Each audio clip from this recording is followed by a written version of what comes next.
Good morning, everyone. I'm excited to be with you all today. I am just a couple of notes. First, I have a cough drop in my mouth because pollen is about as violent as it comes right now. So please excuse me. Hopefully, I don't. You can hear me clearly. The second piece is listening to my bio. You might feel a little confused about why this woman who's doing all this stuff in the church is teaching about generational trauma in African Americans. And so the answer to that question, my clinical practice, I tell people my clinical specialty is Black church folks. Like 99% of my clients are referred to me by their pastors. And so Black church folks are the people who taught me about generational trauma. It really was trying to sit with people and figure out the best ways to help them facilitate their own healing that I really came across this work and became interested in it. And I want to pay homage to somebody who has been foundational in this work. She's a social worker by the name of Joy DeGruy-Leary. And she wrote a seminal piece called Post-Traumatic Slave Syndrome. So I'll put that in the chat as well. But I always say when I do this presentation that I am really standing on her shoulders. And so I encourage all of you to purchase that resource if you haven't already. She's amazing. She's a social worker. She does a lot of trainings and kind of public scholarship now, but her home base is social work. And she's been, excuse me, thinking about and writing about issues of generational trauma in Black folks for decades. And the book really came from her observations of recognizing differences between Black folks here in the US and interacting with Black Africans on the continent. And she kind of noticed differences in the way people of the African diaspora here behaved versus people who were residing in Africa and had spent their whole life there. So her work is excellent, excellent, excellent. When I used to teach this in person, I would tell people to like pull out their phone, go to Amazon and buy it during the training. And if they had Prime, it would be there in 2 days. Like that's how important the book is. Now I say, because I'm getting really angsty about Jeff Bezos and the way Amazon is run. So now I say go to bookshop.org and support a small bookstore and buy her book. It's an excellent, excellent read. It's very well researched. It's very accessible. And it's a good starting point for this work if you don't have any previous experience with it. So I encourage you to pick that up. I'll, of course, recommend some other resources along the way for our time today, but I just want to start there. The other piece I'll say, Patricia said this, but I just want to reiterate that, excuse me one second, let me make it a show first. You are welcome to ask questions during the presentation. Please don't feel like you have to wait until the end. I'll be monitoring the chat if you want to ask a question that way, or you can unmute yourself. So my hope is that this will be conversational in orientation, okay? All right, so let's get started. I'm a psychologist, and if you know anything about psychologists, we love operational definitions. So I'm going to start there. Want to kind of talk about some definitions first, so we're on the same page. Now, trauma is a word that we're all familiar with. It gets thrown around all the time. I want to kind of provide some definitions to ground us in the way that I'm going to talk about trauma over the course of this next couple of hours. Of course, understanding that this is not an all-encompassing or the only definition of trauma. So trauma is a boundary violation, which disturbs one's sense of safety. It produces a distressing, overwhelming psychophysiological response. And so I've highlighted the piece of that definition that I think are most important for our discussion today. First, trauma by definition disturbs one's sense of safety. The result of the trauma is that I no longer feel safe in the environment, in my body.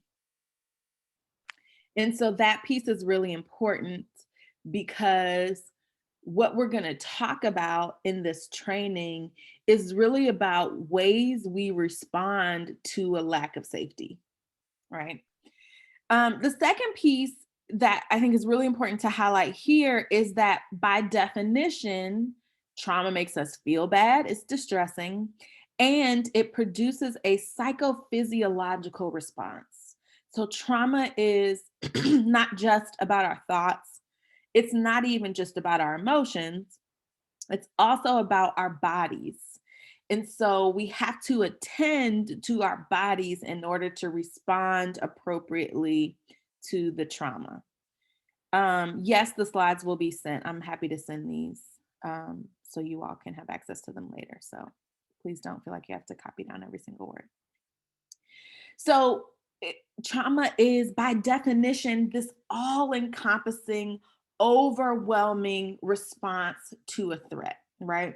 When I'm describing this to clients, what I say is trauma is something that didn't happen that was supposed to happen, or that did happen that wasn't supposed to happen, right? So, the combination of those factors is one of the ways that we can identify a trauma. So, if this is trauma, then what is generational trauma or intergenerational trauma or transgenerational trauma? Interchangeable terms.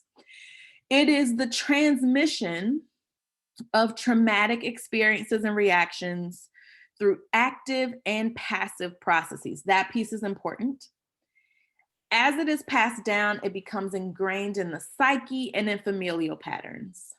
The other thing that there's some burgeoning research coming out about is that in addition to trauma being passed down through family patterns, through the thought life, through emotional experiences, there's also now evidence that suggests that trauma is passed down biologically in the DNA. And so that piece is really interesting too, because it demonstrates all of the different dimensions where trauma can impact us. And let me be clear, um, I I don't think it's helpful to us to have like a fatalistic view of generational trauma. I don't think it's a death sentence or a doomsday kind of thing, right? In fact, I am of the firm belief that when we understand generational trauma, we at the same time begin to understand pathways of generational healing and that those are equally important. But so I say the piece about multiple dimensions because I think sometimes, whether it's mental health agencies, social service agencies, whatever the case may be, we run the risk of getting into a pigeonhole that our method is the way to make things better, right? As a psychologist, I run the risk of assuming that talk therapy is a cure-all. And that's not true, right? We know that's not true. And so if trauma impacts us at these different dimensions, it's also important for us to think about multifaceted pathways of healing. And maybe it's not just one thing that we need to do, but it's multiple strategies that we can use in concert with each other to work toward healing and overcoming, so to speak. So let me just be clear. We're talking today about generational trauma in African Americans. African Americans don't own generational trauma. Generational trauma, intergenerational trauma can show up in any cultural group that has experienced kind of a collective trauma. And so we see patterns of generational trauma really with any community that has been marginalized or minoritized in any way. We see it in this country with Native Americans. We see it all over the world with folks who are descendants of Holocaust survivors, people of Jewish descent, right? So it's not, this is just kind of like the African American facet of this larger concept of generational trauma. And I want to be clear about that. So we're intentionally talking about Black folks, but some of these overarching patterns of how generational trauma shows up, you are likely to see in various cultural communities. So that piece is important. So why and how generational trauma in Black folks? Most people who are of African descent in the Western Hemisphere, right, are um, well, yes, that's true. Let me put it this way. Most people who are of African descent in the Americas and in the Caribbean islands are descendants of people who were enslaved.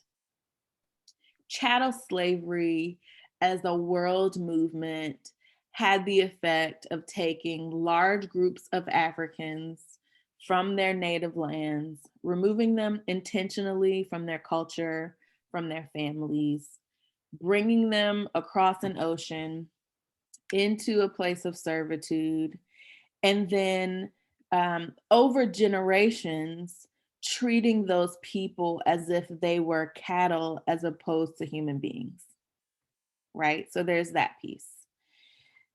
Then in America in particular, the end of slavery was not, and people will argue about this, so that's fine, but the end of slavery was not about a particular moral movement, at least not wholly, right? It was a political move to attempt to win a war, and it worked. So great, right? So we have the end of slavery. The Civil War sort of shifts the makeup of the United States. And there's this Reconstruction period, this concerted government attempt to integrate people who were once considered cattle into American society. There is this violent reaction to that move.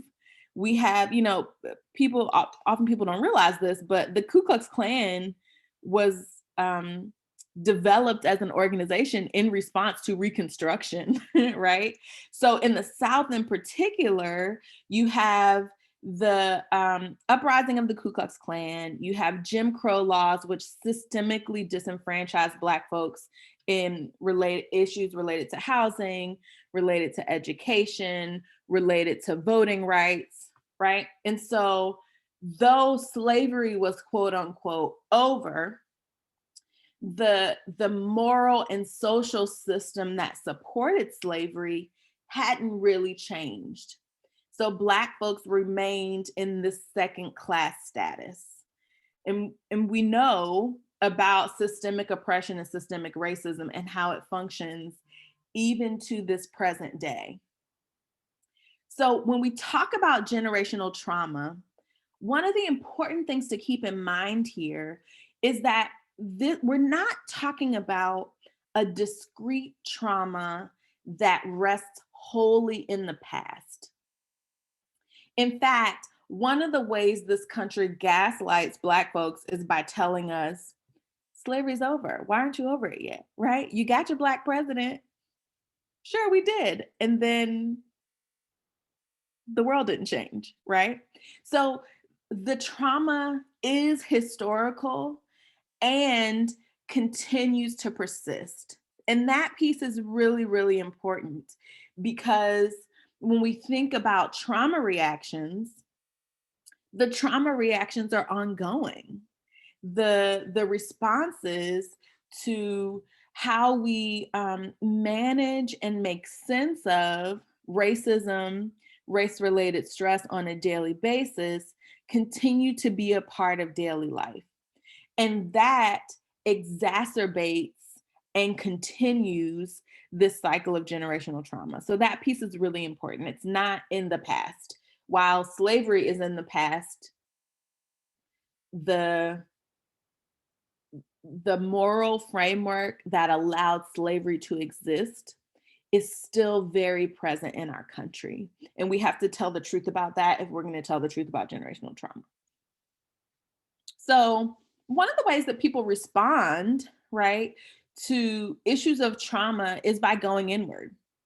So we saw very early on these insular communities where Black folks developed as a protective mechanism an us and them dichotomy. That has worked to protect, it's worked to save, It also can work against us in the present day when we think about engaging in different systems, whether that's the medical system, whether that's the mental health system, whether that's social services, even to the point of education sometimes. So, the thing to remember about trauma is that the behaviors that are resultant from trauma all have good intentions, right? The things that we do that are trauma reactions are really all about our attempts to save ourselves and our attempts to heal. But sometimes they don't get us what we need. And so, what we're going to talk about today are really behaviors that, on their face, might seem dysfunctional or unhelpful, but it's important to tie them to the historical and contextual reality of generational trauma in order to make sense of the intentions there. And then we'll talk about some ways to move forward. All right, so I love this quote. Vamik Volkan was a sociologist who studied what he called transgenerational trauma in the children of Holocaust survivors. And so he had this to say about transgenerational trauma. When a whole society has undergone massive trauma, victimized adults may endure guilt and shame for not having protected their children. The byproduct of such trauma is a perennial collective mourning over the loss of group dignity, self-esteem, and identity. The mourning is characterized by conscious and unconscious communications passed down to generations in an attempt to mourn the group's losses and remove the collective sense of victimization. Here's the takeaway: all trauma reactions have good intentions, even the ones that don't seem to make sense.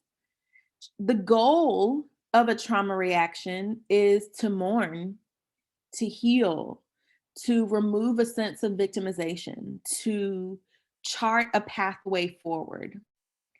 And we have to understand these behaviors in that context to understand what to do with them. The other piece, which you see coming up again, right, is this idea of conscious and unconscious, passive and active. So, part of what we need to do also when we have this conversation is sometimes we have to make the unconscious conscious. We are not always aware of what we're doing. And in fact, if you were to sit and think about many of the values in your family, for most of us, some of the values that we hold on to most strongly in our families, maybe nobody has ever said to us, this is a value that we have, right? That information gets transmitted in passive ways, but it still gets communicated as strongly as if someone were to say it explicitly to you. So it's important to tap into both of those types of communication to understand generational trauma. So again, as I said, I'm relying heavily on Joy DeGruy-Leary's work. The citation I've here is from the 2005 edition. There's a more recent edition that's a little updated, so I encourage you to get that one as well. But I want to talk about three different component parts of some of the behaviors that we see related to generational trauma. The first is persistent lack of safety. Then we'll talk about emotional devaluation or emotional cutoff. And we'll talk about a sense of opportunity deficit. And it's important to keep in mind that all of those things are fueled by systemic oppression and disenfranchisement that continues into the present day. So let's talk about systemic oppression. I don't need to, I know I have a well-intentioned and well-educated audience here, so I'm not going to insult your intelligence here. But one of the important things for us to keep in mind when we talk about systemic oppression and how it's connected to generational trauma is because of the way the social structure in this country is organized, people who are part of cultural groups who have been systemically oppressed cannot upwardly mobile their way out of racism. I live in a two-story house in the suburbs. I have college funds for my kids. I drive a nice car. I have a retirement fund. I have a terminal degree. Like theoretically, on the face of my life, I have, quote, arrived, right? But all of those things mean nothing when I'm confronted with save me from being Black. And they don't save me from the societal consequences of being Black. It's important for us to keep in mind, too, particularly for Black folks in this country, that those who have, quote unquote, made it, whatever that means, are still not very far removed from people who bore heavily the consequences of a country that did not respect the personhood of Black people, right? So I actually have multiple first cousins who have terminal degrees. My mother has a terminal degree. My mother's mother, though, was illiterate and was a sharecropper, right? My mom is one of 11 kids. Wow. But my grandparents were sharecroppers, right? And so a part of the reason why Black folks had big families when they were sharecroppers is because they needed children to work the land. And sharecropping was a subsistence lifestyle, right? There were very few people who were able to make any kind of wealth because they were essentially renting their farmed land.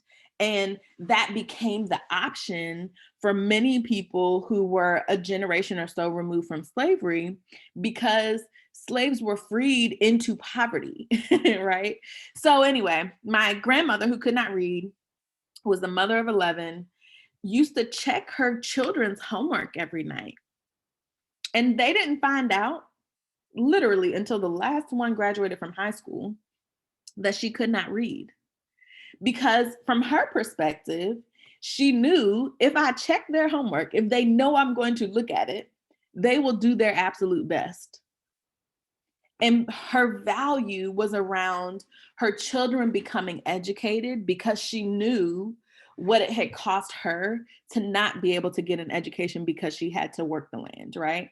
And so, yeah, I look great, but I'm not too far removed from the grandmother who was a sharecropper and couldn't read. And because of that, there was no inheritance to pass down, right? So the concept of generational wealth is becoming a lot more popular now, right? And one of the things that continues to perpetuate the great divide between the haves and the have-nots in this country is the idea of generational wealth. And while we cannot, certainly socioeconomic status and race are not interchangeable, it is true that Black folks in this country are more likely to experience poverty, are more likely to experience deficits in educational attainment that don't match their actual academic ability. They're disproportionately impacted by unemployment, right? And so all of those things are connected to this history of essentially having doors closed at every face in the generations after slavery ended. So that piece is really important to talk about. The other way this shows up is with the consequences of persistent race-related stress. There is lots of research to support the notion that tackling, reckoning with race-related stress, which is sort of living with the ever-present reality that you could be subject to some kind of violent racism. And yes, violence in terms of physical violence, but also violence in terms of interpersonal and emotional violence, right? So living with the reality that you are sort of persistently at risk for being subjected to racism essentially means that your body is constantly on high alert, right? You might be more likely to be in fight or flight mode in a consistent basis because of the looming threat of racism. And we know that bodies in fight or flight mode are great if you have to run from a fire or fight a bear or, engage in some kind of high intensity physical activity. But chronic stress tears up the body. There's a great book called Black Fatigue by Mary Winters, and she talks about this weathering that happens as a result of race related stress, that the constant hypervigilance about racism, it wears on the mind, it wears on the spirit, but it also wears on the body. And the way this shows up for Black folks in particular, and other people of color as well, is that it puts people at greater risk for developing chronic health conditions like diabetes, hypertension, cardiovascular issues. In our context, though, what we often do is tell those people who have those issues that it's all due to lifestyle choices, right? So if you would just stop eating fried chicken and drinking sweet tea, you wouldn't have those health issues that you have. That's what we do. And it's not to say that lifestyle choices don't matter, because of course they do. But remember what we talked about at the beginning about this multifaceted issues of trauma. It's not just about lifestyle, and even food choices connected to culture and can be connected to history, right? But it's also about the fact that on a consistent basis, my body doesn't get a break from threat. And that costs me. Here's how we know it matters. Very quickly after we learned about this thing called COVID-19, we learned that Black and brown people were dying at disproportionate rates. And it wasn't just about chronic health conditions, because even younger people who fit into that demographic seem to be getting sicker or dying more often, right? And so there's this multifaceted stress that happens. On the one hand, it is, I firmly believe, the result of weathering from race-related stress, that our immune systems are weaker, our bodies are more predisposed to illness because of this weathering. On the other piece, you have the systemic issues around engagement in the medical system, right? You have medical racism. You have a distrust of medical systems that is rooted in historical reality. You have inequities in the health system where Black and brown folks have less access to medical care. And if they do have access to medical care, it's harder to get to, it's more expensive for them, right? That impacts people's ability to work during a pandemic. So you have people who are more likely to be in positions where they have to choose between staying safe and at home, but losing money, or going to work, because due to deficits in educational attainment, Black and brown folks are also less likely to have the kind of jobs where they can just pull out their computer and work from home safely, right? So you see how all of these different pieces of systemic oppression intersect and cost people, right? So again, the trauma is not discrete and it's historical, but it's not just historical. The trauma repeats itself over and over again. Talking about race-related stress, right now, Derek Chauvin is on trial for the death of George Floyd, right? And so not only was this almost 9-minute clip replayed all over social media and all over the news of the life running out of this Black man's body, right? But now we have the coverage of the trial. And for many of us, it feels like we're reliving that moment again and again, right? The violent deaths of Black people is not new, but now we have footage of it and we're exposed to it in a way that is absolutely re-traumatizing and heightens our awareness of this race-related stress, right? And we know that when it's time for the defense to talk about their side of the story, necessarily the dead person becomes demonized. And so we relive the trauma again and again. That has an impact. It shapes the way people show up in the world. I was talking to a friend the other day who said, she really wanted to watch the trial. I've decided not to watch it because I have to care for my children this week and I need to be present for them. So I have to choose. But anyway, she wanted to watch the trial. That was something that was really important to her. And she basically moved her meetings around so that she would have less to do this week because she knew the heaviness she would feel. That's what it's like to live in a racist society and know that you will be confronted with these issues on a daily basis. So it's everywhere, it's all around us, and it necessarily impacts our parenting, our relationships, the way we show up at work, the decisions we make about how to go to the grocery store, right? Like all of that matters. And all of that is sort of interpreted through this lens. And that piece is really important. So let me just pause and see if people have questions or anything like that before we move forward. Is this making sense so far?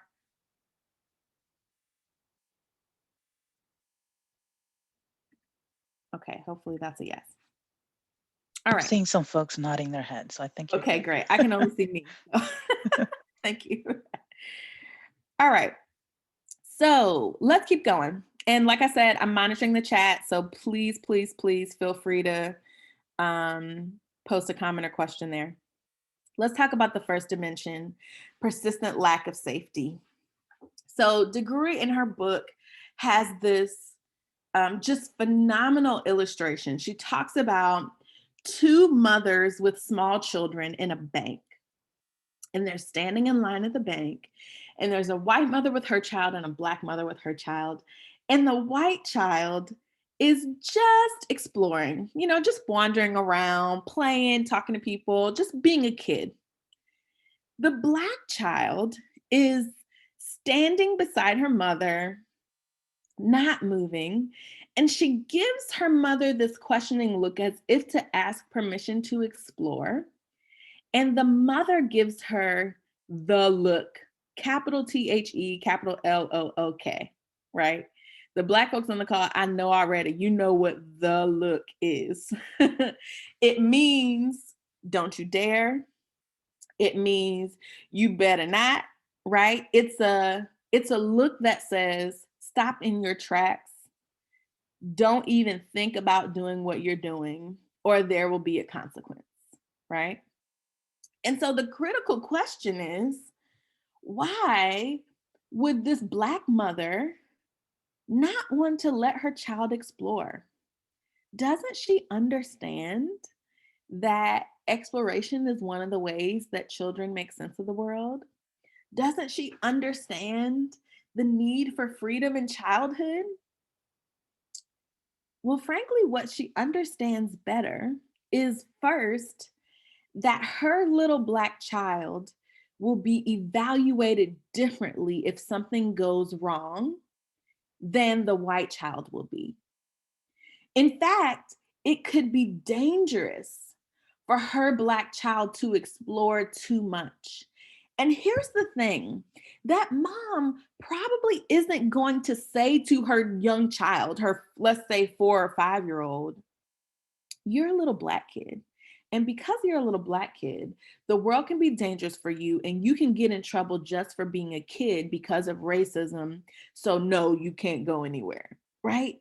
She might not have that whole conversation, but the message she sends is keep your sphere small to be safe. We have to recognize that that framework is descendant from an historical reality during slavery where your child could be snatched away from you at any moment so that an enslaver could make some money. We have to understand how present the threat of death was in 1830 and 1845, and frankly, is in 2021. And so, this feeling that the world is unsafe is based in a reality and it persists in both implicit and explicit communication.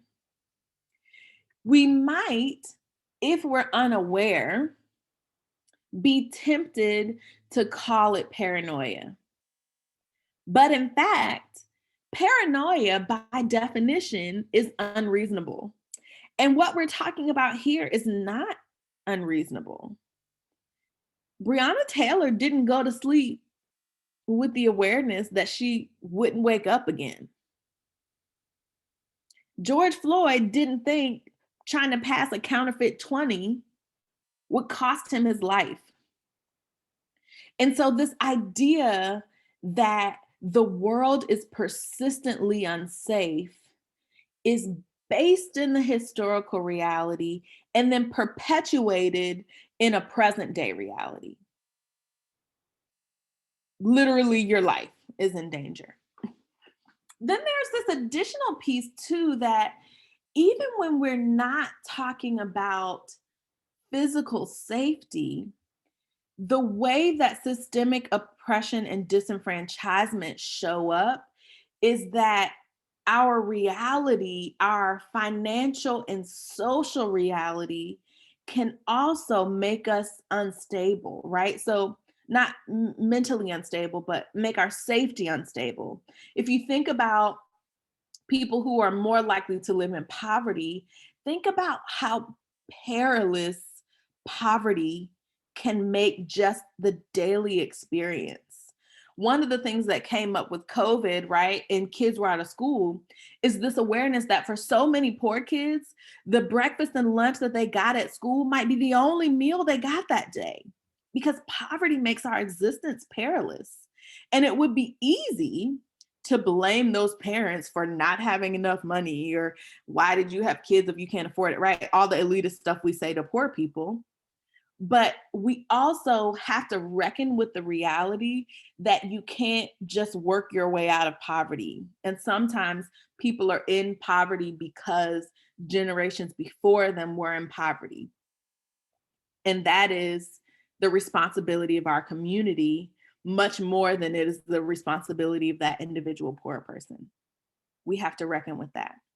Someone says preservation of Black life is the frame that shapes our parenting. Yes.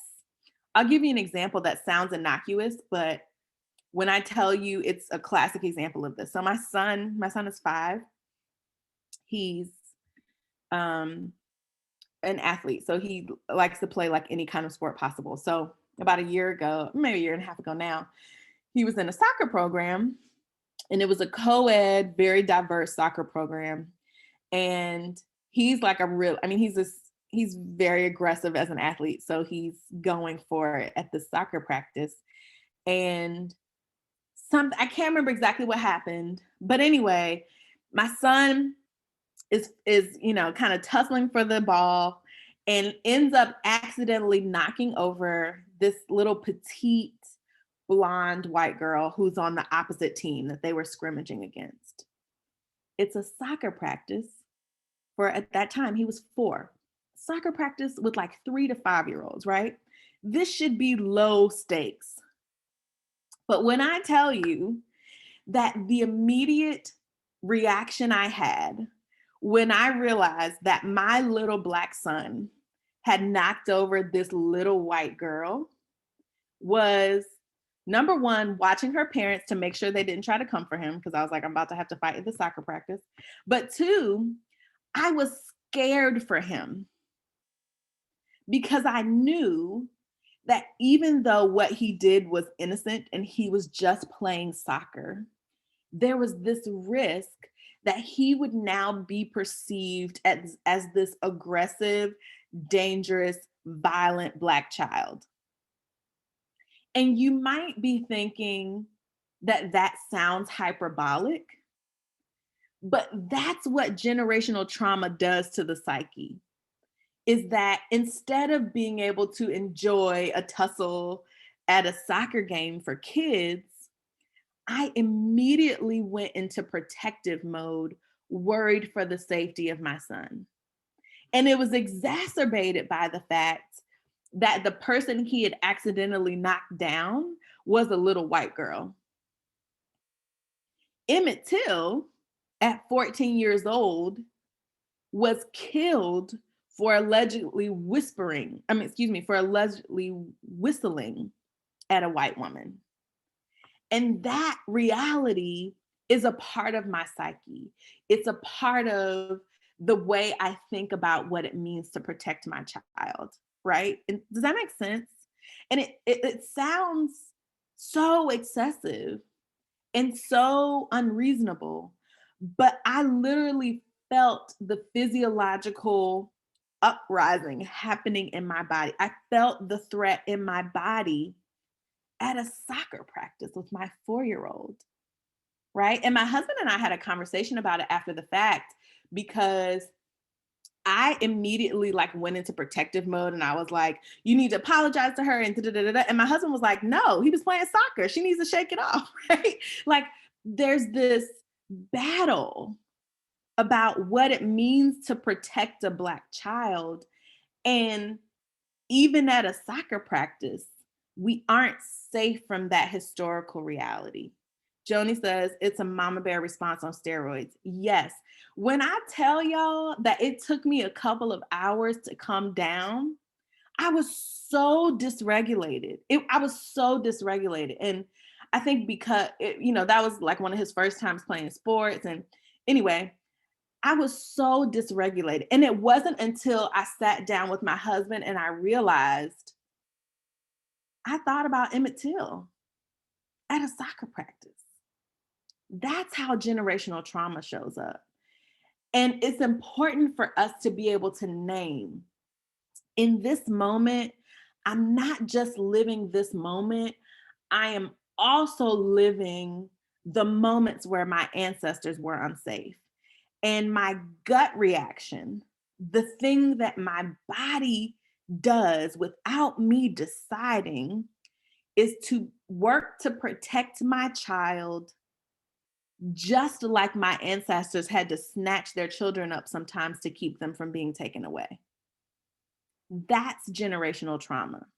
And you see how there are these active and passive processes, right? So the active is me saying, don't push too hard, go apologize, make it better.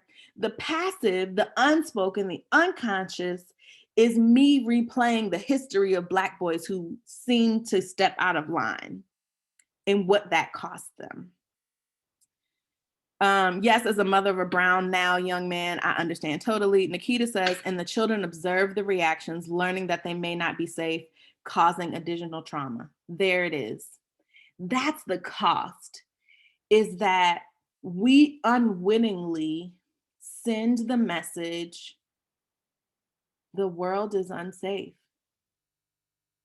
You won't be okay if you veer too far, or if you do too much, or if you say the wrong thing.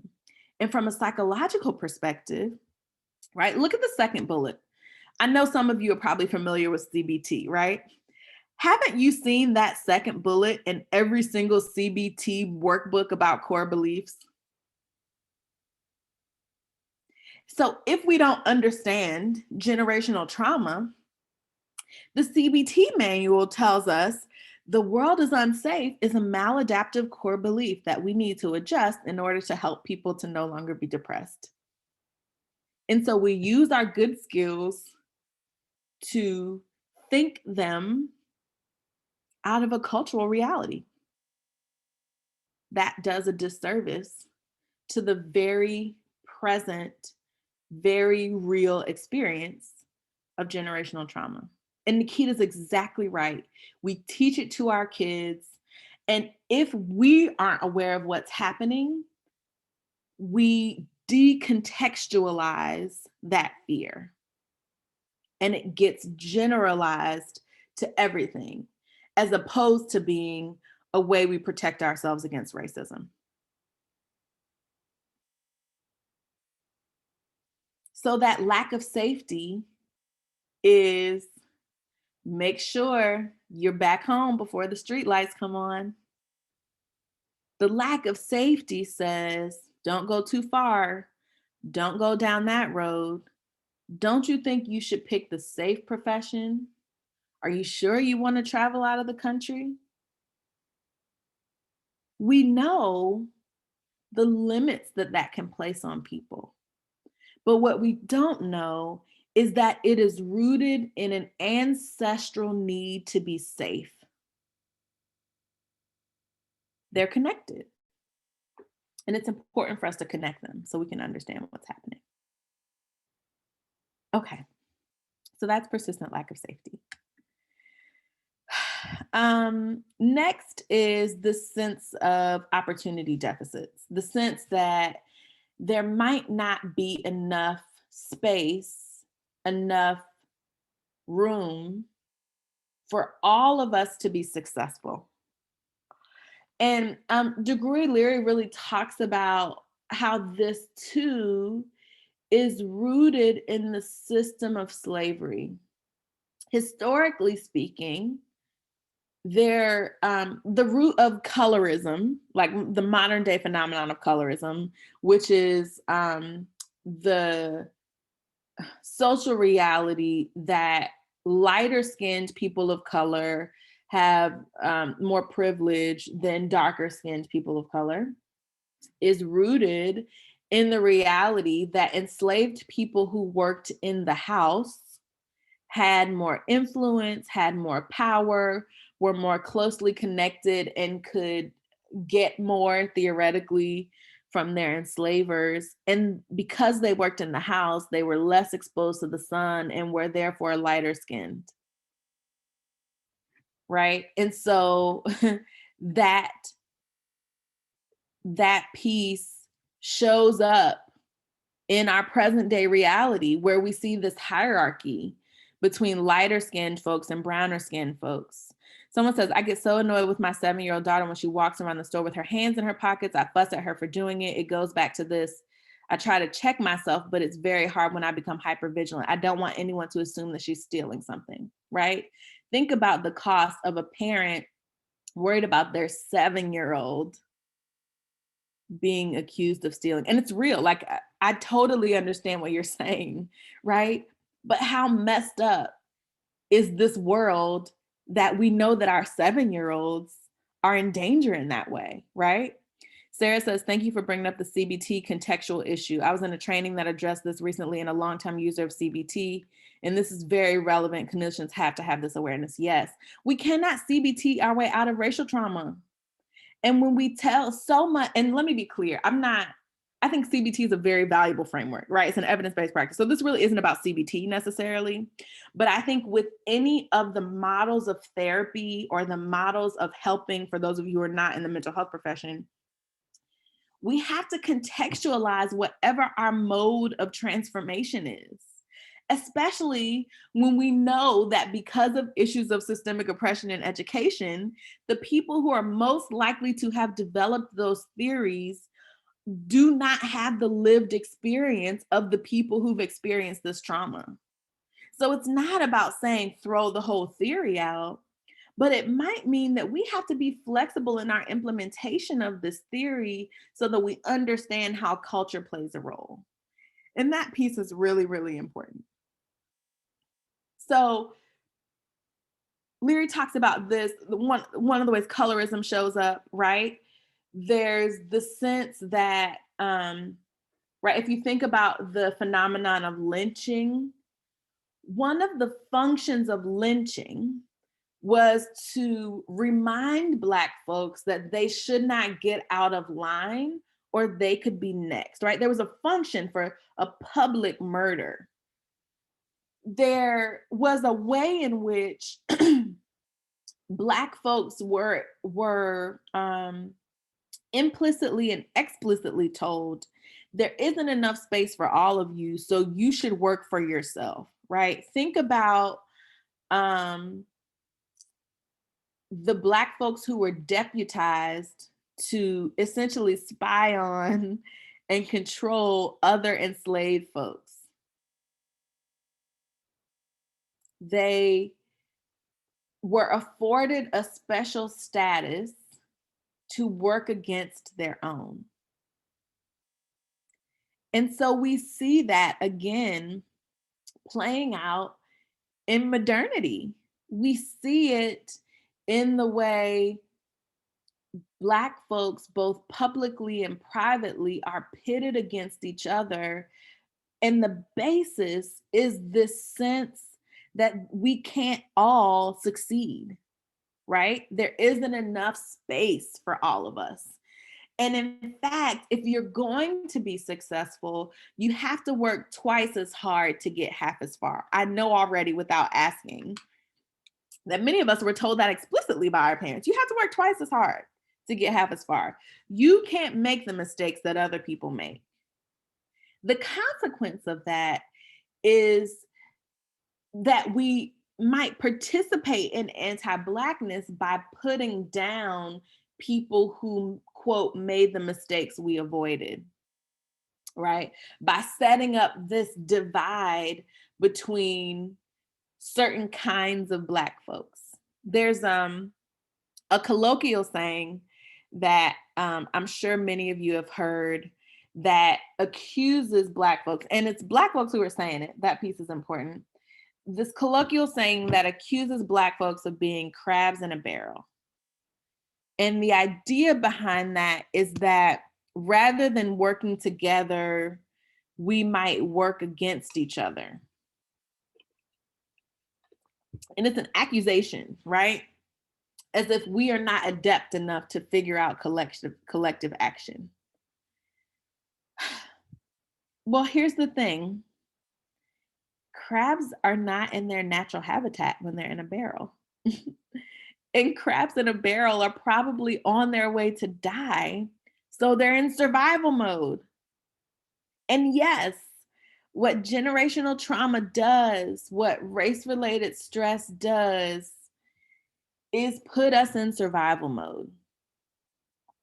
We hopefully people are familiar with the term token, right? A token is somebody who is represented as speaking for a particular unrepresented group, but it's done in a way where they actually don't have voice or actually don't have representation. I'll give you an example.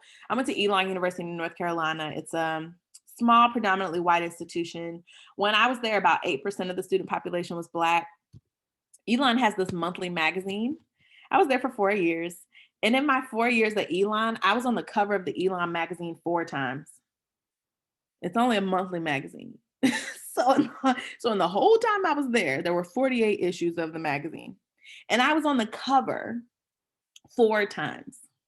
Now, I think I'm great, but I'm not that extraordinary. I'm really not. That is tokenism at its finest, right? And it wasn't like the admissions and development people were sitting in a room like, let's find a photogenic Black girl that we can put on the cover of the magazine. It wasn't that, it wasn't malicious. I firmly believe that. And I had a great time when I was there anyway, but it is our performative attempts to say that we're diverse, to say that we have people at the table, so to speak, right? And the big equity question is, yeah, there's people at the table, but do they have a voice? Are they active participants in the process? And tokenism leads us to buy into the lie that we're represented when in fact it's just checking off a box. That hurts both the token, him or herself, who's being asked to represent a whole which they cannot represent, because we know within group differences are always larger than between group differences. And it hurts the group the token is from because they are not represented. It costs everybody. It costs everybody. This final notion here is of emotional devaluation or emotional cutoff.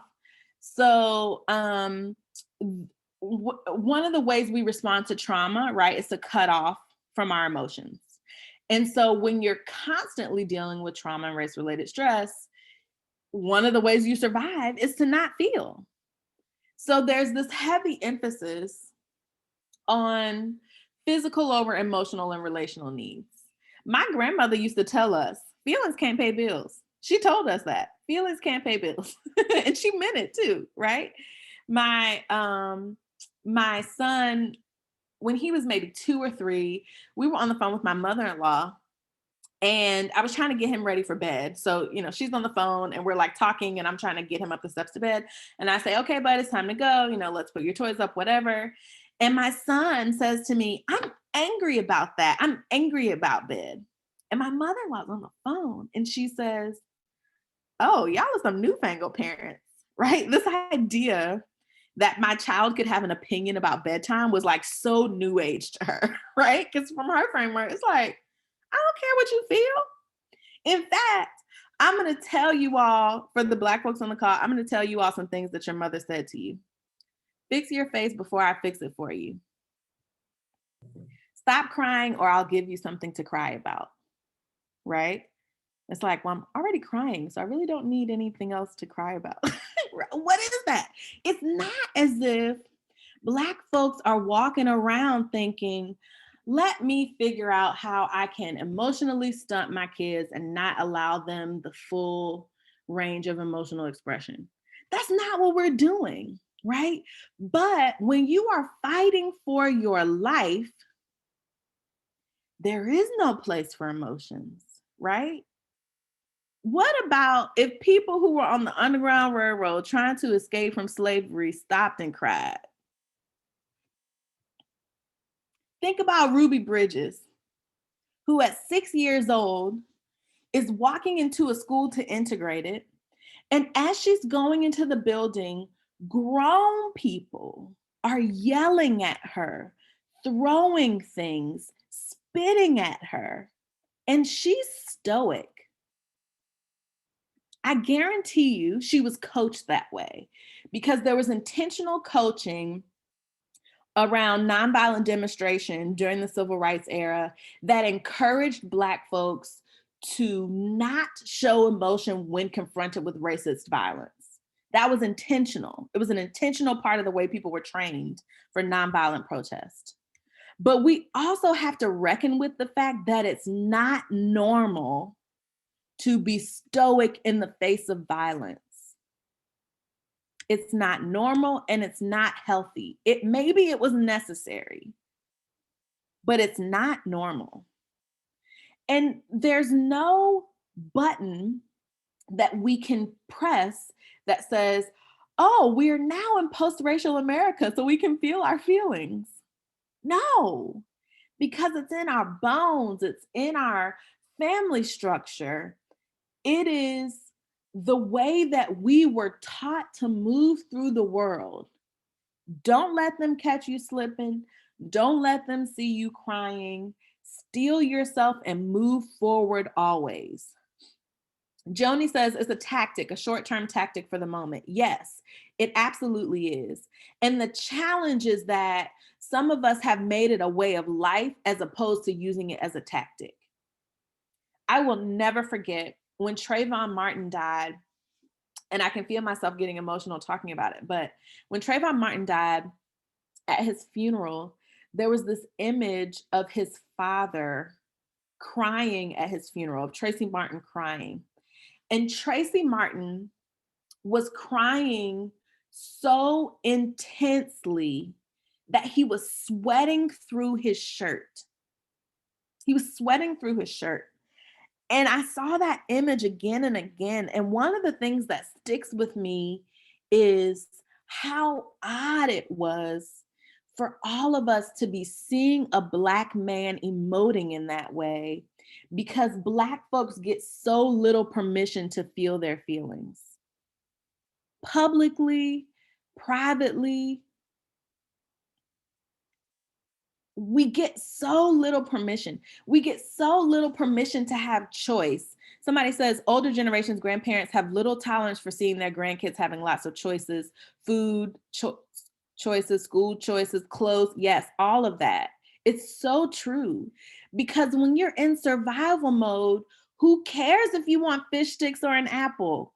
You eat and you shut up and you keep it moving.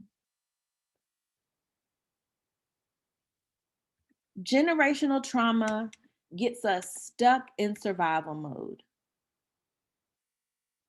And it's a way to survive, but it's not a way to live. It's not a way to live.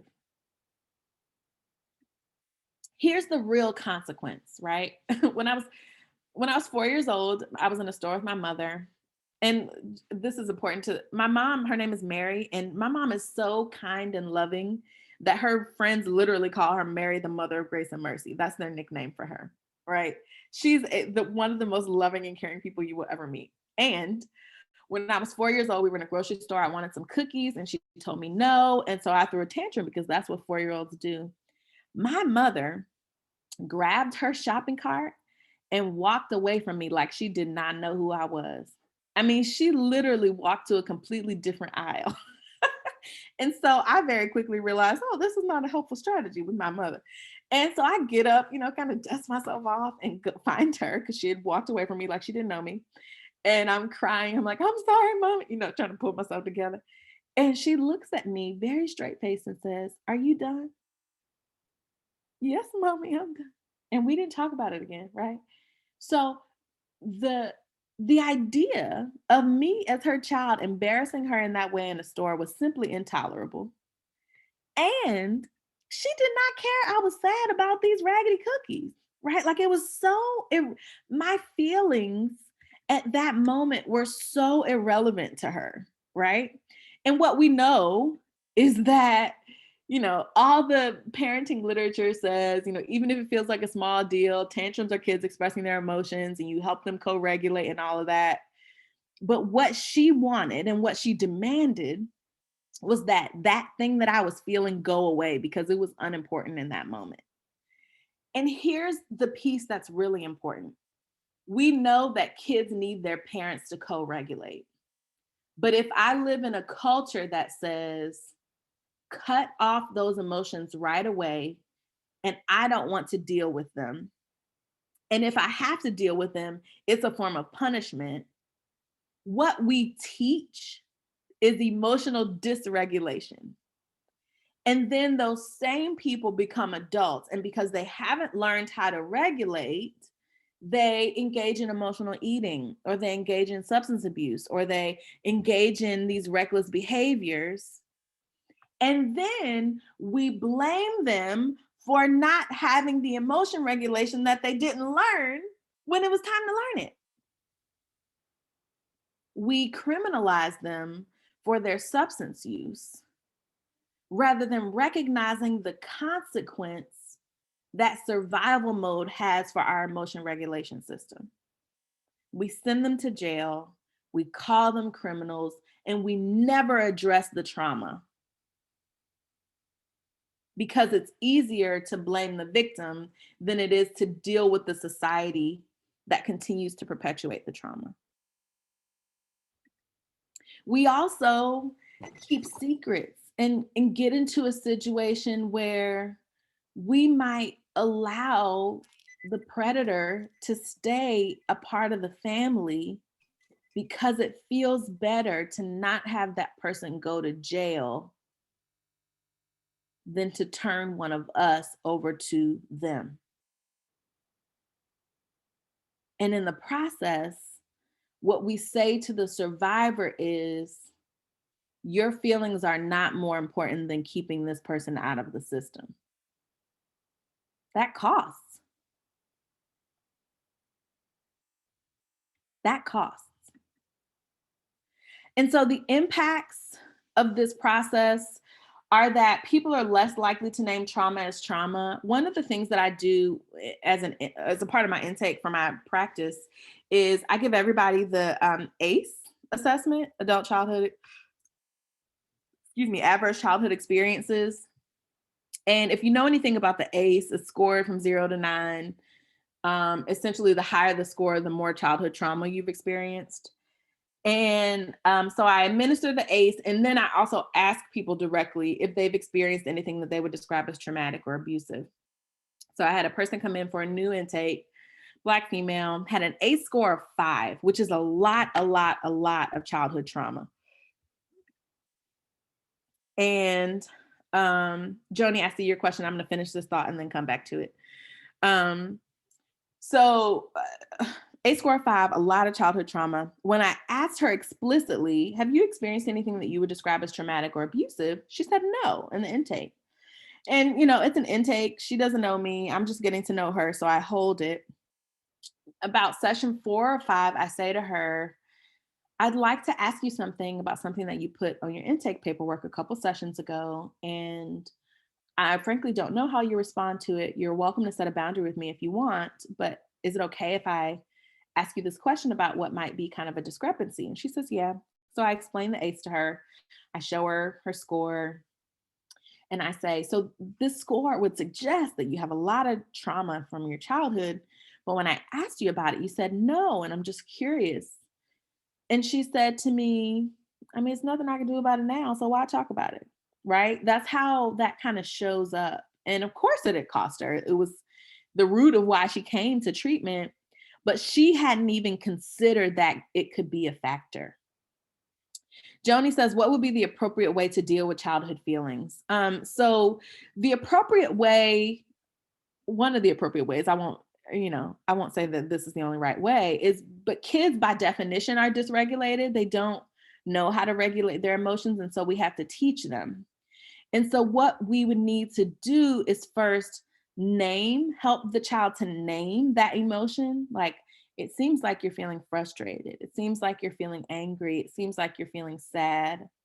And then help them to think about some things they can do to manage that feeling, right? So one of the things I'm working on with my son is like having a list. He's 5 now, having a list of things he can do. So like when you feel sad, what are the things you can do that help you feel better? When you feel angry, what are the things you can do that help you calm down? And so we've kind of like thought of a list. And one of the things I do for him, so like the other day we were in the store and he wanted something, I told him no, and he was pissed. He's like really mad at me that I told him no. And he's like, the only thing that'll make me feel better is such and such and such. And so we talked about how that wasn't going to work. And we went down the list of things we had agreed to try when he feels angry. In the middle of a tantrum, I would say no. In the middle of a tantrum, you just let the kid tantrum and make sure they don't hurt themselves, right? You don't have to do anything necessarily. What we know about our nervous system is that if there's high emotion, your nervous system can only handle that for so long, and eventually the kid will calm down just because they've exhausted themselves. I think as parents, we often, and this isn't just a Black parent thing, I think this is a human nature thing. We often sort of work to make the painful emotions go away. And sometimes we need to just sit with them and let them feel.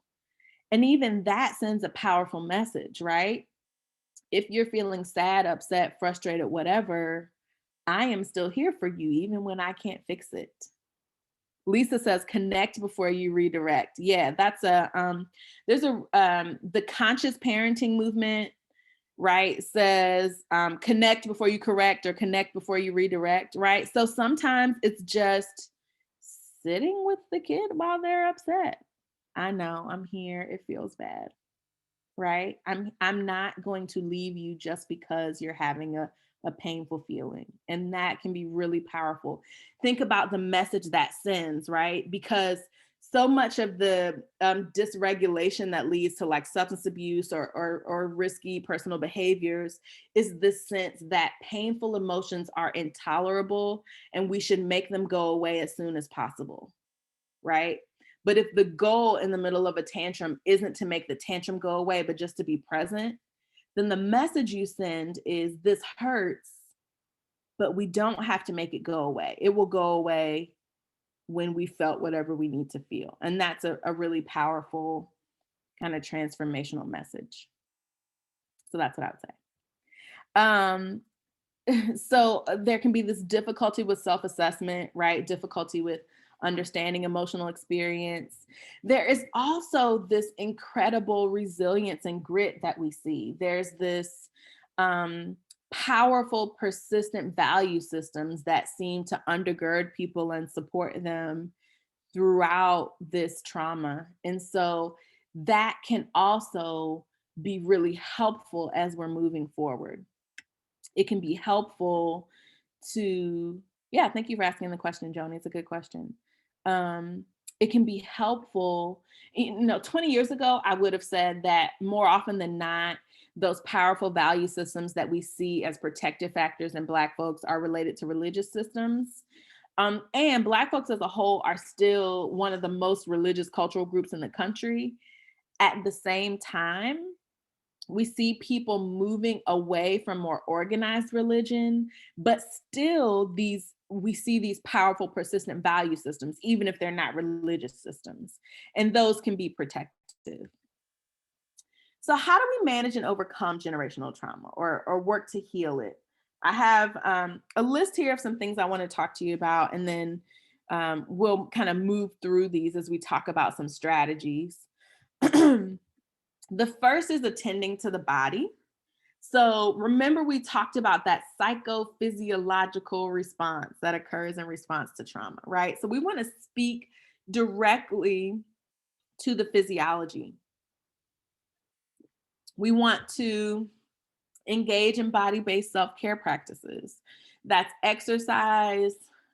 It's also, it could be massages, it could be Reiki, it could be yoga, it could be, there's an Egyptian yoga system called Kemetic yoga that the systems are similar to um, some of the East Asian systems of yoga.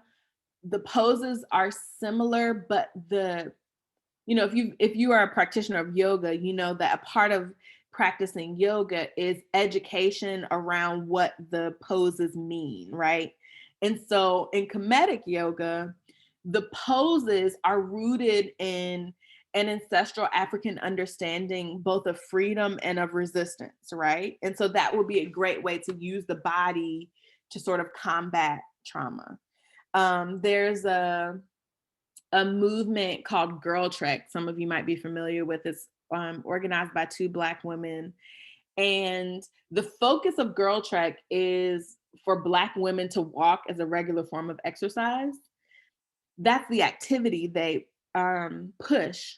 But the mission behind that activity is the awareness that Black women's life expectancy is lower than other women in the country, and that is resultant from chronic health conditions. And so the walking is a way to respond to a systemic health issue, as a way to resist, right? Multifaceted methods for healing, multifaceted issues around trauma. From a clinical perspective, those of you might be mental health providers or who work with folks in a social service related area. One of the things that is contrary to our American Western rationally oriented way of being is that it's actually helpful to attend to intuition and gut responses, even if we don't have a reasonable explanation for why we feel the way we feel. We know, we're all familiar with the body keeps the score and the body remembers, right? And so, what we're talking about too is attending to the body as in caring for it, but also attending to the body as in listening to it. I can't tell you how many times I've had somebody come to me as a client who was referred to their PCP or who was going to their PCP because they kept going to the doctor and the doctor says there's nothing physically wrong with you, but they're having all these physical symptoms. Come to find out, it's a mental or emotional experience. But when we're in survival mode and we're taught not to feel our emotions, we don't have the language or the skill to access that emotion. So we sometimes have to use the body to explore and make sense of our emotions. We can also explore familial patterns of chronic illness. We can think about, do people in our family have heart issues or gastrointestinal issues or whatever?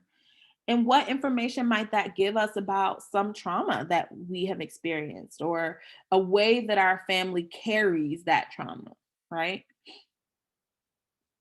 We have to be able to honor our feelings. We we have to make space for emotion. Ruby Bridges, I mentioned her earlier. She talks a lot about if you've, read some of her work or hear her talking, she talks a lot about what it cost her to be that stoic little girl, right? And so one of the things that we can use to counteract this trauma narrative is to allow ourselves to access and make sense of and use our feelings. And for those of us who are in the service position, to make space for those feelings and to understand that trauma changes both our perception and the reality.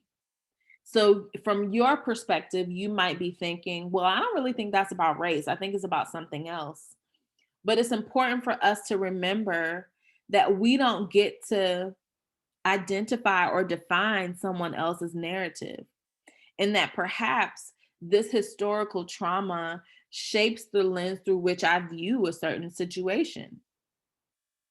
Remember that trauma reactions, even if they seem to be dysfunctional, are really attempts to heal. They're attempts to protect, to get better. And so maybe what we have to say is, I really understand that you do this thing because it has kept you safe. I honor and I respect that. And maybe it doesn't keep you as safe as you think it does. Or maybe it's no longer serving the purpose that it used to serve for you.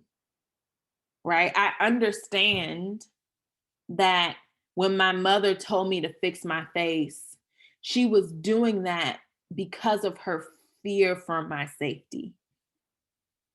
And I now know that I don't have to make that choice with my child, because at least in our home, I can give him the full expression of emotion.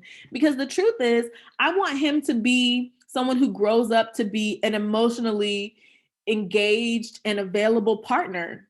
And if he decides to have children, I want him to be able to engage with, right? So that means these choices that I make when he's 4 or 5 have to match the reality I hope for him to live into. It means I, as a parent, have to have the wherewithal to manage my own emotional experiences so I don't project that trauma onto my child. And there's a fine line, because I also have to teach him about racism, right? I can't, it's my responsibility as a parent to teach him what it means to be a Black boy, and to teach him how to move through the world as he grows and develops. And I don't want his existence to be defined by that racist cultural reality, right? It's a fine line. So we can name dynamics and understand history. One of the things I say to my family therapy clients all the time is, families have good intentions, families do their best, families do what they know how to do, right? And so one of the ways generational trauma gets passed down is that we do what we saw. But if what we saw was a trauma reaction, then we unwittingly pass on the trauma reaction without naming the trauma itself. And that's the challenge. My dad used to tell this story about so it was his grandmother. She used to, when she was baking a ham, she used to cut the sides off of the ham. Many of you have probably heard like a version of this, because it's kind of a common little illustration. Anyway, she used to cut the sides off the ham, and his mother used to cut the sides off of her ham before she put it in the oven. And so he was making a ham for Thanksgiving or something. I don't remember what the holiday was. And he cut the sides off the ham. And my mom asked him, like, why are you cutting the sides off of that ham? I've never seen anybody do that before. And he's like, I don't know. It's just, I've always seen people in my family do it. So he goes to his mother and asks her, why did you and grandma cut the sides off of the ham? And she says, because the pan was too small. So the behavior was passed down without this awareness of the conditions that made the behavior necessary. And that's the danger of our lack of awareness about generational trauma, is that we pass down the behavior without considering, do the conditions still exist that make this behavior necessary? So, yes, families do their best. Families have good intentions. Families do what they know to do. But it's also important for us to recognize that sometimes we don't need those strategies anymore, right? This is not a post racial America. So I can't raise my kids as if racism doesn't exist, but I can give them a taste of freedom in our home. And that means the freedom to choose, the freedom to explore, the freedom to question me, the freedom to speak their minds and to feel all their feelings and to have bad days. And just that can be transformational. There's a there is a great movement, I would say, called conscious parenting for the culture. And they have a podcast called Parenting Decolonized. The curator of that podcast, her name is Yolanda Williams. And she basically creates content for Black parents to parent in ways that resist generational trauma, right? Some of the things we've been talking about. And it's so helpful. It can also be helpful to explore family patterns. I really like to use genograms to do that. It's just a family tree. And my dad's out of the family. My dad's one of five. There are 9 of us first cousins. And of the 9 of us, 3 of us are mental health professionals. That's pretty steep, right? That 33% of a generation in a family would be mental health professionals. All of us, while we were in graduate school, at some point had to do some kind of like family history, whatever, of mental illness. And all of us had the sense to call this one auntie who, when she's sipping, and she usually, likes to have her little drinks on Friday nights, when this particular auntie is sipping, she spills it all, right? She has no filter. And so all of us unconsciously knew to call this one auntie on a Friday night. And we found out independently that my grandmother was hospitalized in a psychiatric institution for 2 weeks after her last child was born. Probably postpartum psychosis, postpartum depression, right? I can't tell you anything more than that because our family never talks about it. In fact, I was the only one of the 3 of us, because the 3 of us have talked about the fact, like, did you know about grandma? Did you know about all of us found out in the same way independently. And we were all in school about the same time. I was the only one who had the guts to ask my grandmother about it. And so I said, well, grandma, auntie such and such, told me that you were in the hospital for 2 weeks and you had a nervous breakdown. That's what they called it, of course. You had a nervous breakdown. My grandmother looks me dead in my eye and says, I have no idea what you're talking about. 2 possible reactions, right? Either she really has forgotten, because traumatic forgetting is a thing, or she just decided she didn't want to talk about it and she was going to lie, right? So nobody in my family, because my grandfather's now deceased, my grandmother's deceased too, but at that time, nobody in my family had any information that we had a mental health history, right?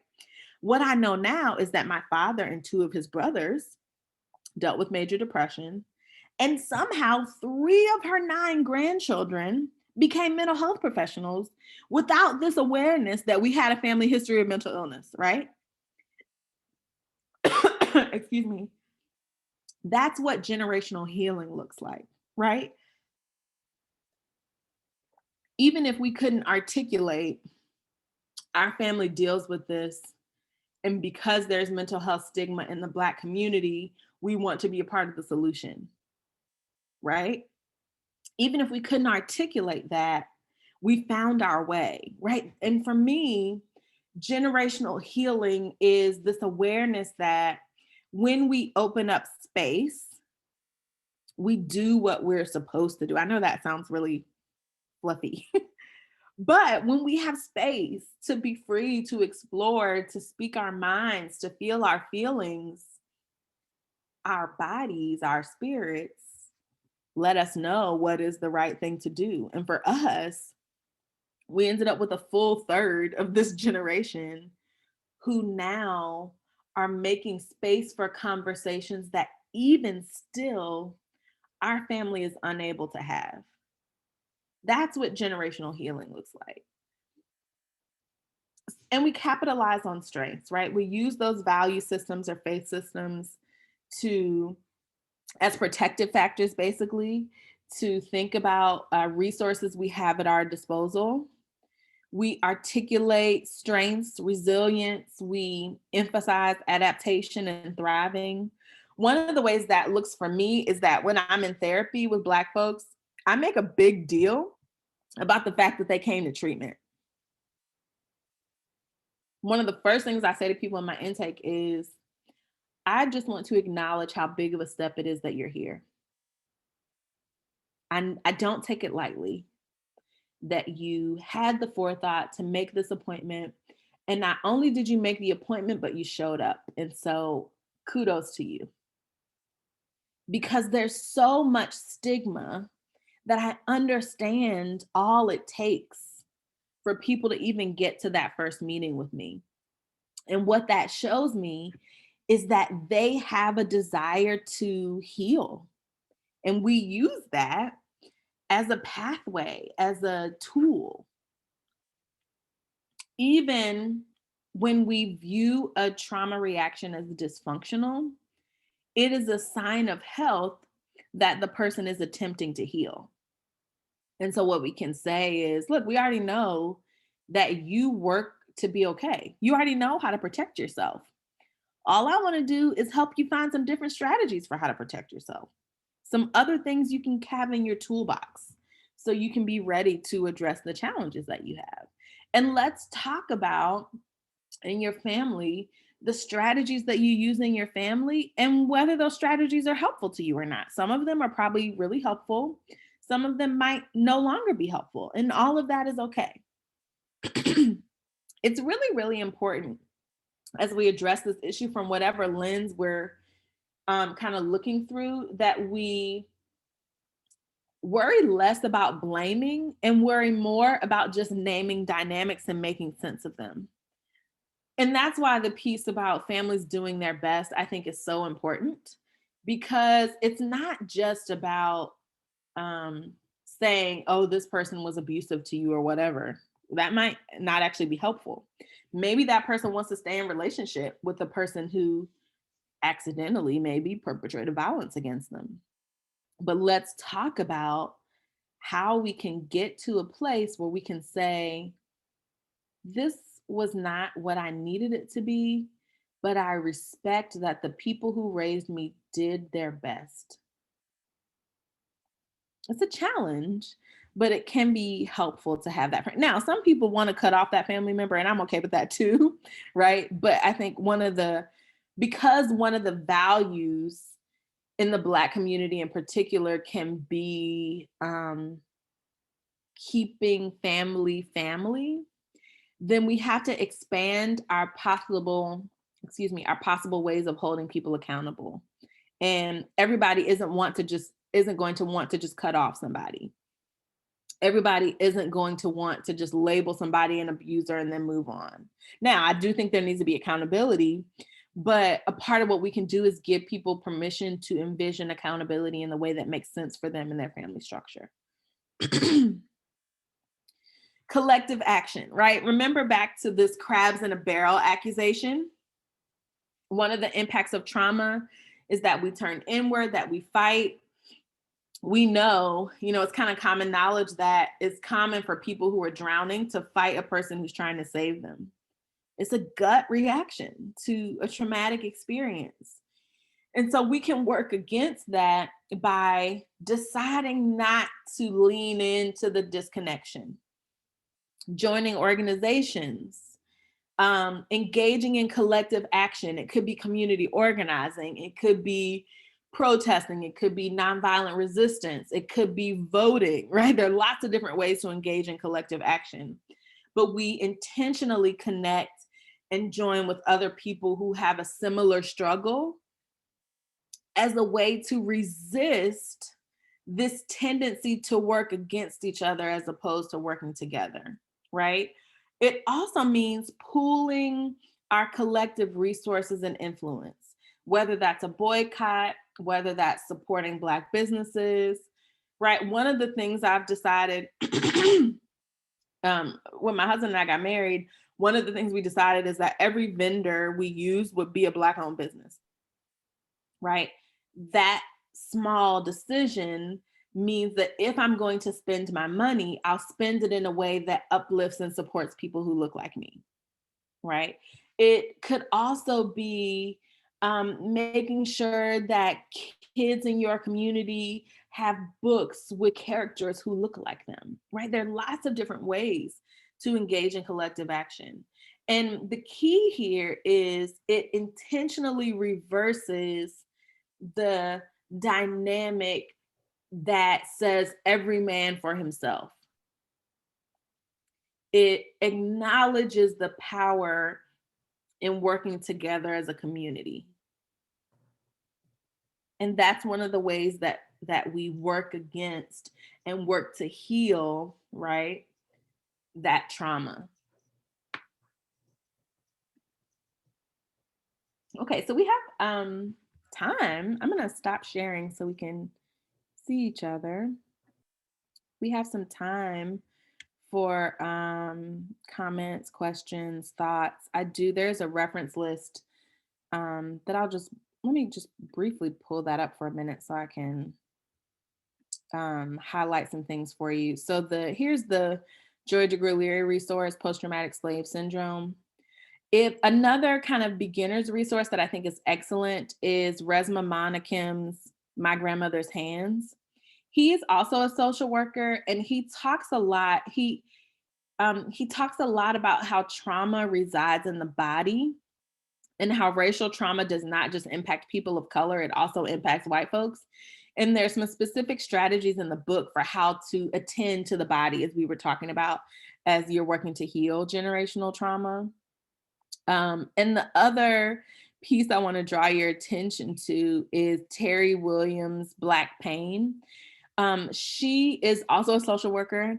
Thank God for social workers. And she wrote about essentially the ways that mental health stigma, and though she doesn't name it this way, what I would say is generational trauma, impacts the ways people show up in present day.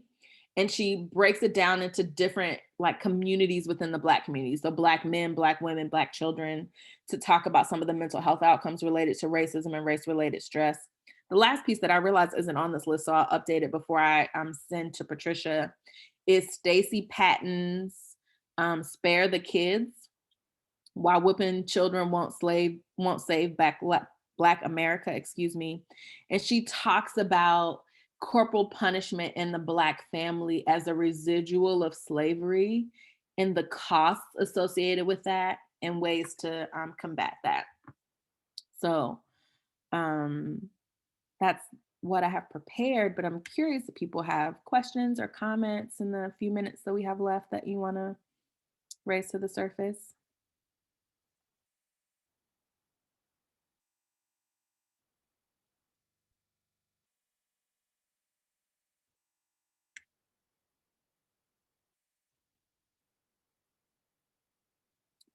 CBT stands for cognitive behavioral therapy.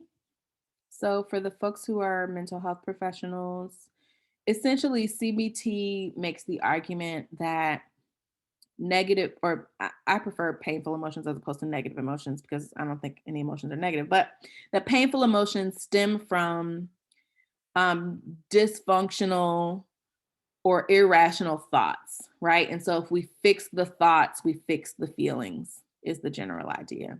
One of the challenges associated with that framework is that there's a value judgment on deciding which thoughts are irrational.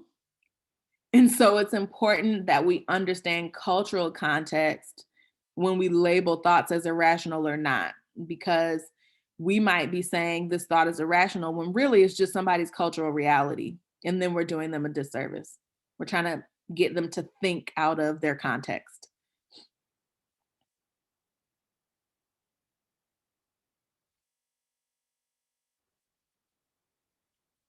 Claudia says, what about when someone decides to remove themselves from the situation, not allowing you to be present for the emotional irregularities? Never let them see you sweat regarding a child or even as an adult. Um, so I would say I think you issue the invitation, right? Because if someone engages in that behavior, typically they were taught that, right? Either because they were told explicitly to do it, or they learned that they had a hard time staying in a relationship when they emoted in that way. So sometimes we have to issue an invitation to do the opposite. So I'll say explicitly in my therapy sessions, I will say explicitly, particularly to Black women, could we agree that just for this hour in your week, you don't have to hold it all together? And what I promise is that I won't tell anybody that you cried. It's just between me and you. It never has to leave this room, but just for this hour, you could come undone. And when I was seeing people in person, I would say, I don't know if you know this, but we therapists actually keep tissues just in case people cry. And then we don't have to talk about it anymore, right? Like it's playful, but it's also an invitation, right? That like I am prepared for snot. I'm prepared for the ugly cry. And maybe if you do it here, you'll feel a little more equipped out there. But it can be a secret just between me and you because I know it's a big deal, right? And so that invitation allows people even to envision enough. I've had clients tell me, one client in particular who never cried, and I always had the sense that she really needed to cry, if that makes sense, but she would never cry. And when we ended our therapy relationship, she said to me, I know you probably think that I never took you up on the invitation to cry. She says, but I gave myself permission to cry at home because you reminded me that I could cry in here. And I just want to thank you because it literally never occurred to me that someone would sit with me while I cried. Like, think about how powerful it is to have this awareness that someone will make space for your pain. And to be a Black person in this country is to hear all around you that nobody gives a crap about your pain, really, right? So it's transformational to be able to, in an individual relationship or in a familial relationship, know that somebody will make space for that. And that's really important. Someone says, what are some suggestions that help clients cope with physical reactions to trauma, especially in a session when you see someone getting triggered as they share their story? Okay, so Joni says men don't cry either, right? You know, even I will never forget the first time I saw my husband cry. And we were dating at the time. I'll never forget because he's like, you know, stereotypical macho alpha male. And I remember being like, that's how I knew that we were really like in a relationship. Like we were together, right? Because I understood the cost of him crying in front of me. And I knew what a big deal it was because the message we send, especially to men, is you have to hold it together at all costs, right? And think about that, the damage that does to the psyche of having the message all the time. You don't get to feel your feelings. And if you feel them, you certainly don't get to share them. Okay, so to this question about helping clients cope with physical reactions to trauma. So I'll use a couple of things that I say. First, what I say is let's pay attention to your body and let's get curious about what your body is trying to tell you. So, right now, your body is trying to tell you that you're scared, you're feeling fearful, there's a threat. And that's okay.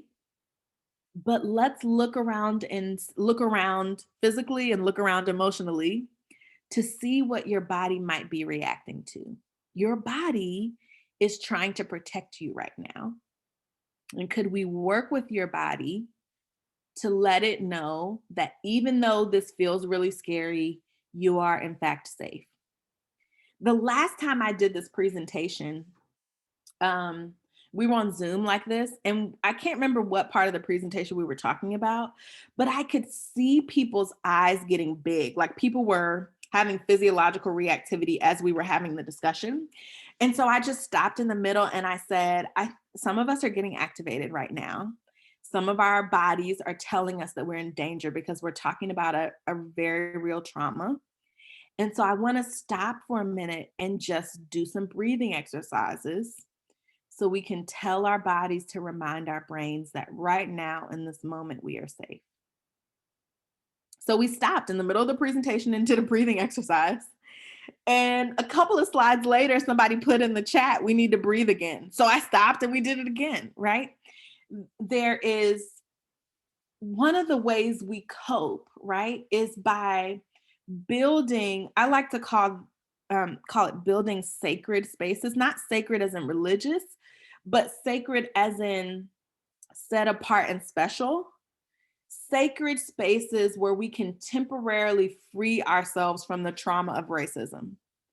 And so one of my vows to myself and my family is that our home is that.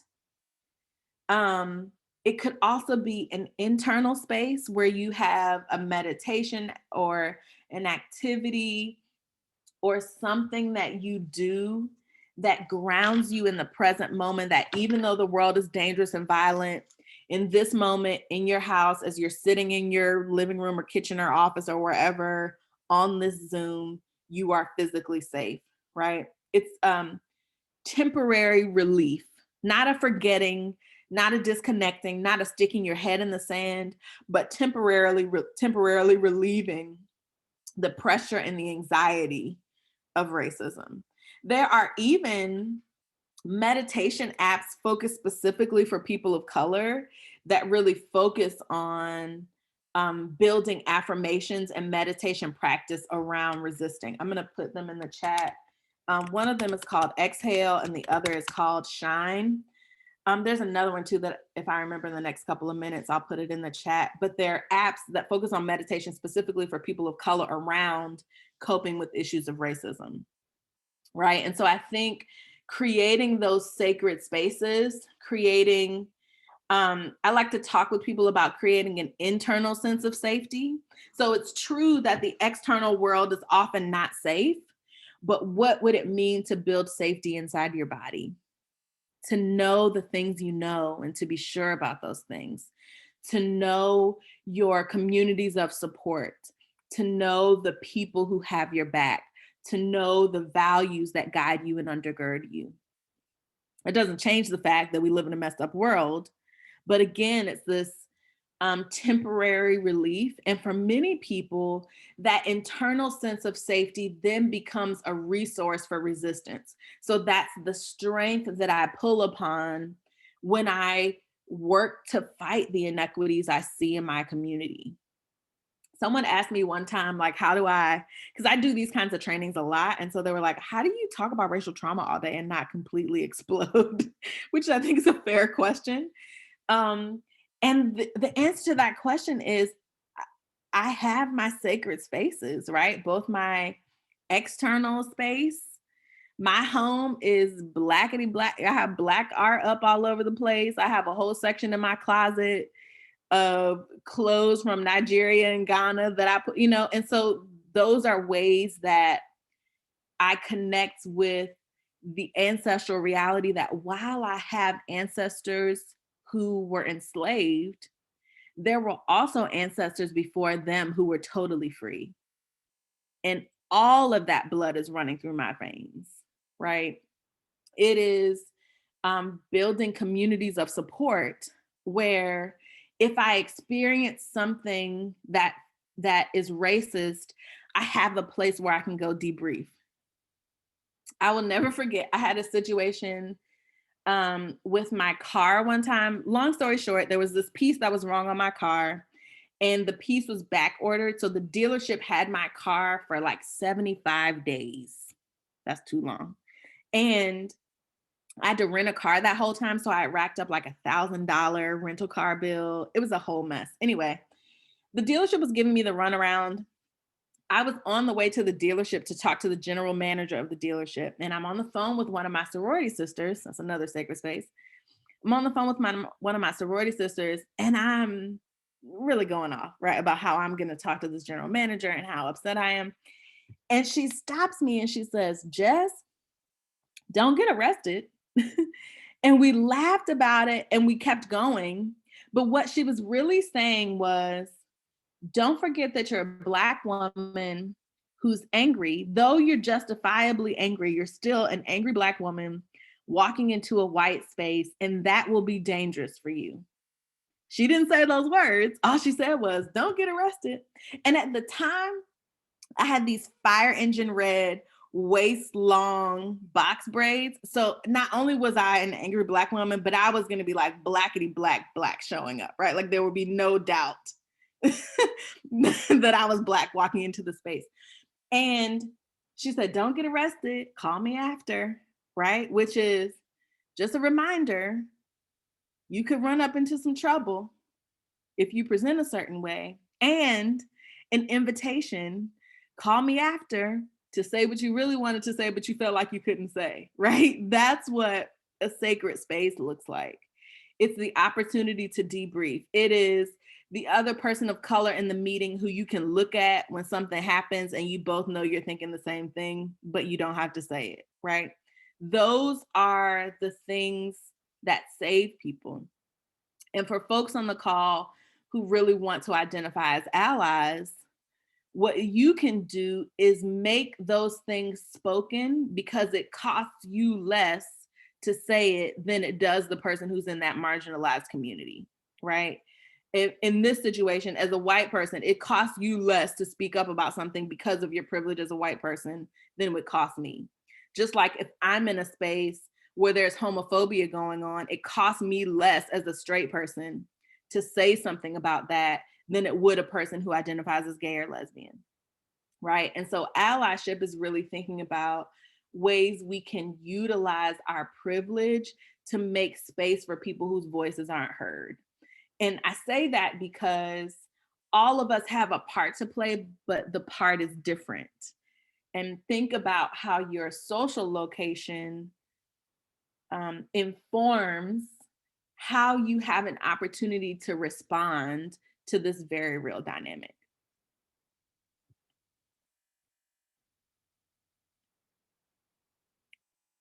Other thoughts? Are you all always this quiet, or is this just like Zoom etiquette on steroids, or is it Friday and you're over it? It could be all the above or none of the above. I always take it as people need, some time to process the really good Yes, information. for sure. For sure. Well, see, there you go. Somebody already validated Yeah, what taking I it all just in. It shared. is a lot. It is a lot. And if Yeah. this is your first encounter with this kinds of information, Leary and Monicum are your first resources. They really are great places to start. And a lot of the same folks will be joining you for the part 2. So maybe in between Awesome. there, Yeah, they'll have some that's great. revelations or questions to ask. Sure. And here's what I'll say. I'm always kind of revising these presentations. And so if there are questions, I'll put my email address in the chat for those of you who are coming to the part 2. If you have questions or things you really want to dig into for the part 2 training, shoot me an email, and if I can integrate them, I will. Because I think it's really important that we are able to wrestle with these topics in meaningful ways, because all of us, like I said, we all have a different entry point. And it's really important to personalize this. So somebody put in the chat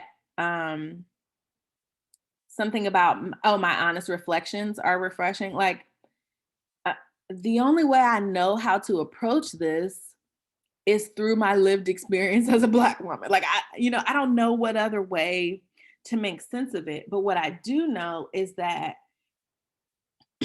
reading Leary's work, I thought to myself, somebody wrote down my life. Like somebody came up with a way of describing what it is like to live in my body.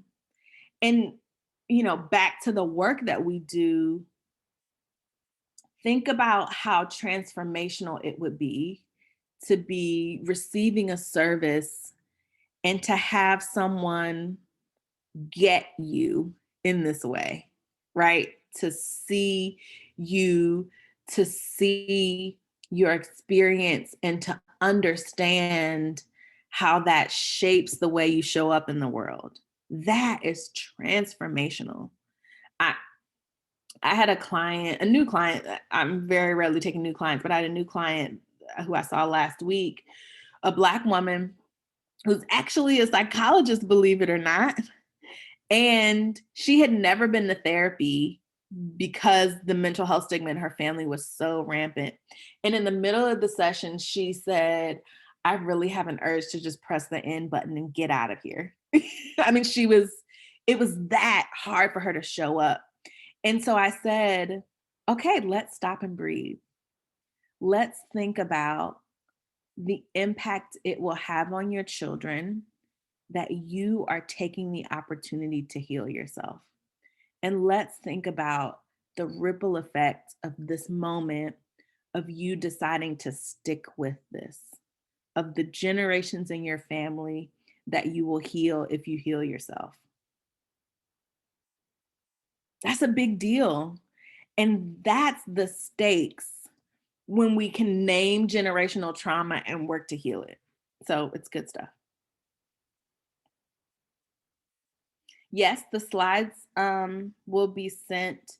There's the last slide that I'll send is a reference list, so you'll be able to get those resources if you need it. So hopefully that's a great starting point.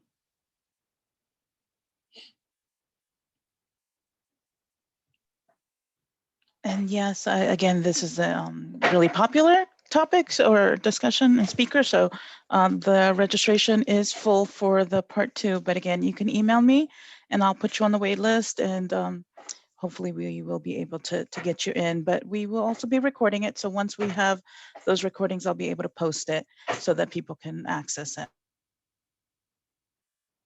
But if there are no other questions, then I think we can thank Dr. Brown for her time and her experience and knowledge. And again, really just thank you for sharing all that with us. And we look forward to seeing you in a couple of weeks. Okay. All right. Thank you, everybody. I hope you have a good day and a good weekend. Bye.